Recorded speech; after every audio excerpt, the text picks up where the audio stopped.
तुम्ही कुठला याच्याने मागता आमची मॅडम, मी डॉक्टर आहे, अधिकृत डॉक्टर आहे. लास्ट 27 इयर्स पासून इकडे प्रॅक्टिस करतो मी ऐरोलीमध्ये. आणि 2022 मध्ये जे टेंडर निघाले होते सिडकोकडून, ते मी टेंडर भरून लीगल प्रोसेस करून हे घेतलं, म्हणजे प्लॉट घेतला, त्याचे पैसे वगैरे सगळे दिले. त्याच्यानंतर पैसे दिल्यानंतर माझ्या अलॉट झाले जेव्हा, तेव्हापासून कुठे पण मी गेलं NOC वगैरेसाठी, काय पण पाहिजे, मला CC पाहिजे, तर हे जे अशोक भाऊसाहेब पाटील स्थानिक नगरसेवक आहे, त्यांच्याकडे काही ना काही विरोध होता. तिथे मी जिथे गेल्या तिथे ते लोक मला मतलब खूप त्रास दिला. लवकर हे NOC आणि CC वगैरेसाठी त्रास देत होतं पहिल्यापासून. पण मी लीगल जे काही होतं त्याच्याप्रमाणे करून नंतर मला CC भेटलं. आणि आतापर्यंत तेच चालू आहे. जिथे मी जातो तिथे त्यांचा काहीतरी हे त्रास होतं मला. आणि नंतर आता सगळे झाल्यानंतर OC साठी परत ते म्हणजे हे प्रस्ताव आणलं त्यांनी, अशोक भाऊसाहेब पाटील जे आहे आपले स्थानिक नगरसेवक. आणि नंतर त्याच्यासाठी मी इकडे बॉम्बे हायकोर्टला पण गेलं, तिथे रिट पिटिशन दाखल केले आहे. आणि आज हे तुम्हाला सांगतो मी. आणि हा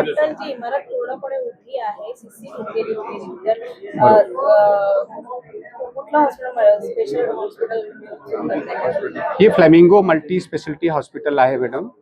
आणि इकडे सगळे सुविधा होणार आणि सगळे माणसासाठी आहे. म्हणजे ऐरोलीचे कुठल्या गरीब जे काही आहे त्यांना सगळे सुविधा देणार, आपलं काही प्रॉब्लेम नाही आहे. आणि मला हे खूप प्रॉब्लेम असतो की ते पहिल्यापासून त्रास दिला आणि आता सांगतं की नाही, हे एक्वायर करायला पाहिजे NMMC-ला. एवढा सगळे खर्च केला, मी लोन घेतलं, पैसे टाकले सगळं, आणि सगळे कंप्लायन्स पूर्ण करून तरी पण ते सांगतं की नाही, मला हे एक्वायर करायला पाहिजे हॉस्पिटल NMMC. त्यांच्या आहे, गव्हर्नमेंट आहे बहुतेक असं वाटतं मला.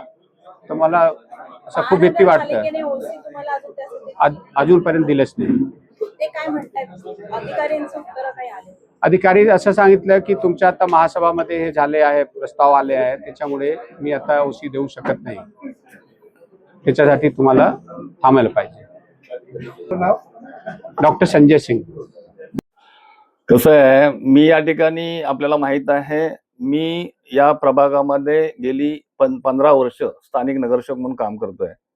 आणि ज्या वेळेला नागरिक आरोग्य केंद्राचा प्रश्न निर्माण झाला आमच्या या कॉलनीमध्ये, त्यावेळेला जो सेक्टर 12 प्लॉट नंबर 2 हा नागरिक आरोग्य केंद्रासाठी सिडकोकडे त्या ठिकाणी आरक्षण होतं. परंतु मी वारंवार महानगरपालिका आणि सिडको 2020-22 पासून त्या ठिकाणी पाठपुरावा करतोय की ऐरोलीमधली वाढती लोकसंख्या आणि आता सध्या आपण पाहताय की प्रभाग सिस्टम झाले, तर सेक्टर 4, सेक्टर 5, सेक्टर 6, सेक्टर 7, 8, 9, 10, 11, 12, 13, 14, 15, 16, 17, 18 या सेक्टरमध्ये कुठल्याही प्रकारे नागरिक आरोग्य केंद्र नाहीये.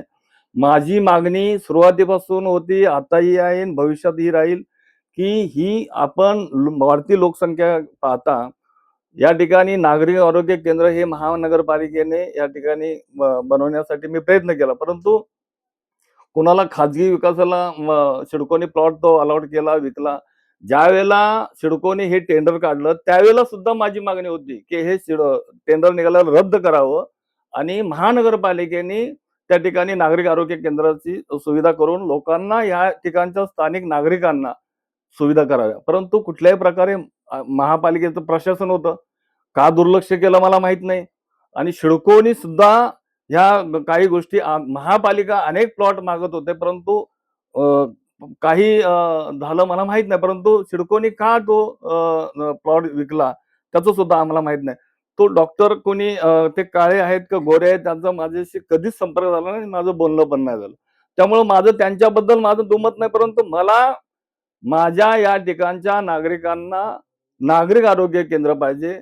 या ठिकाणी लोकांना नागरिक आरोग्य केंद्रासाठी रवाल्याला जावं लागतंय आणि रवाल्याला आपण जर आता जाऊन पाहिलं तर मोठी लाईन लागलेली असते आणि या कॉलनीतली लोक आर्वीमधली रवाल्याला कशासाठी जातील? आपण महानगरपालिकेच्या माध्यमातून एवढी सुविधा चांगल्या पद्धतीने देतोय, तर प्रशासनाने याकडे सुद्धा दुर्लक्ष का केलं? कशासाठी केलं? हे सुद्धा आमचा प्रश्न आहे. आणि माझा हा ठराव सभागृहामध्ये महासभेला आहे, मी मान्य करतोय, मी मांडलाय आणि जनतेच्या हितासाठी. मी काय माझ्या स्वतःसाठी तो बंगला नाही बांधत आहे मी त्या ठिकाणी. मी जनतेसाठी, मी आज प्रतिनिधित्व करतोय. 30-32 हजार मतदार आहेत माझे आणि बाजूला सुद्धा 30-32 हजार मतदार आहेत. एवढी मोठी लोकसंख्या असताना या ठिकाणी आपल्या माहिती करता सांगतो, एक कंटेनर ठेवलाय नागरिक आरोग्य केंद्रासाठी.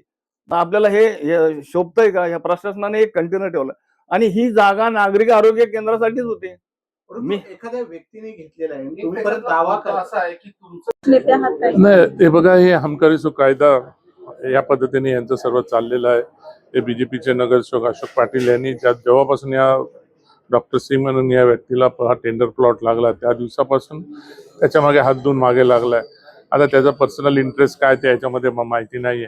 सीसीला प्रॉब्लेम केले, सेकंड सीसीला प्रॉब्लेम केले, प्रत्येक गोष्टी त्यांनी त्या माणसांना प्रॉब्लेम करायला. आणि आता ऐरोलीमध्ये आहे, आता ममित पण या वार्डचा नगरसेवक आहे, म्हणून आम्ही त्यांना कोऑपरेशन करत असतो.